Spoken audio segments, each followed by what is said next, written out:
The cave you fear to enter holds the treasure you seek. Joseph Campbell. Fear is strange. It's supposed to protect us, to keep us safe. But what if I told you that the same fear that stops you from failing is the same fear that stops you from succeeding? You dream of becoming someone better, stronger, wiser, more capable. But every time you stand at the edge of real change, something pulls you back. What if you can't handle it?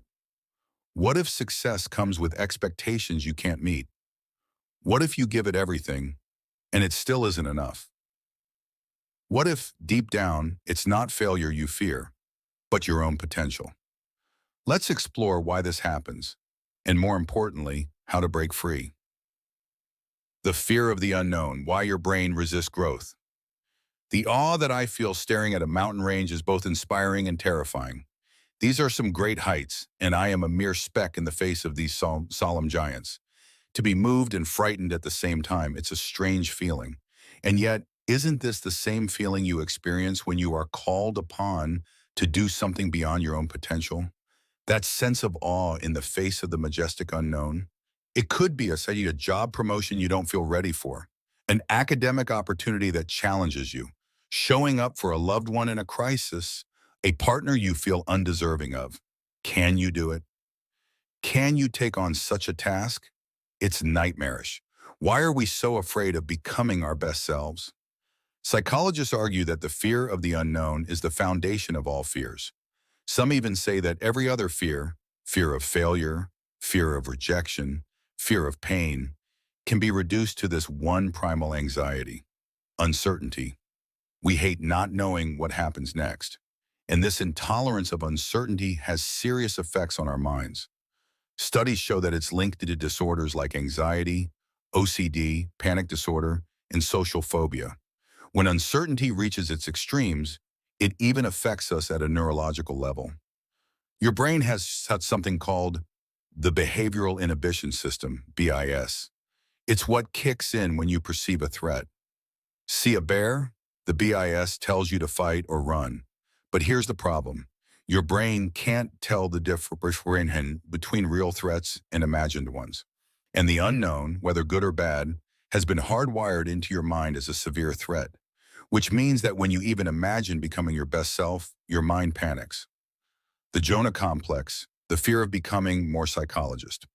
Abraham Maslow called this the Jonah complex, the fear of one's own greatness. It sounds strange at first. Why would anyone fear success?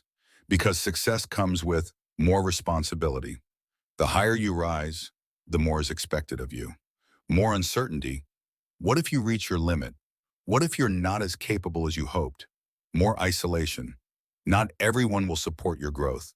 Some will envy it, but for some, the biggest fear isn't success itself. It's discovering their own upper limits.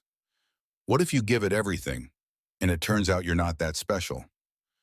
What if you're not as great as you thought you could be? It's easier to not try at all than to face that truth. And then there's perfectionism. Perfectionists often restrict themselves to things that are easily achievable, not because they don't want to succeed, but because they associate failure with unworthiness. They put things off with the wait until illusion. Wait until I have more time. Wait until I feel ready. Wait until I have more money. But these aren't real obstacles. They're excuses. And they're keeping you from ever seeing who you could have been. How to overcome the fear of your own potential. The good news? You are designed for growth. Your brain has something called neuroplasticity, the ability to rewire itself based on what you do. And the more you push yourself, the stronger and more capable you actually become. But to overcome fear, you don't need more motivation. You need a different relationship with fear. One of the most effective methods is acceptance and commitment. Therapy, ACT. Instead of fighting your fear, ACT teaches you to accept it and move forward anyway.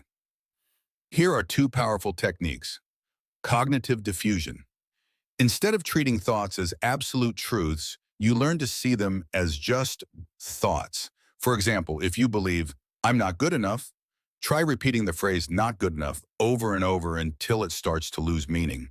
Your brain will begin to detach from it. The bus metaphor.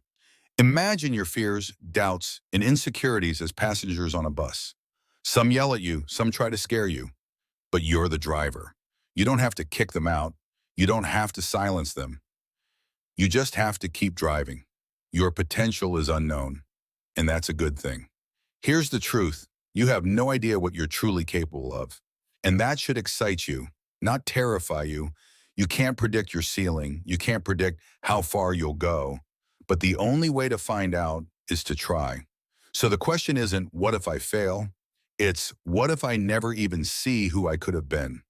And that's far scarier. If this video hit home for you, drop a comment below. What's one fear that's been holding you back? And if you're ready to break free from it, hit that subscribe button, because the best version of you, they're waiting. Now go find them.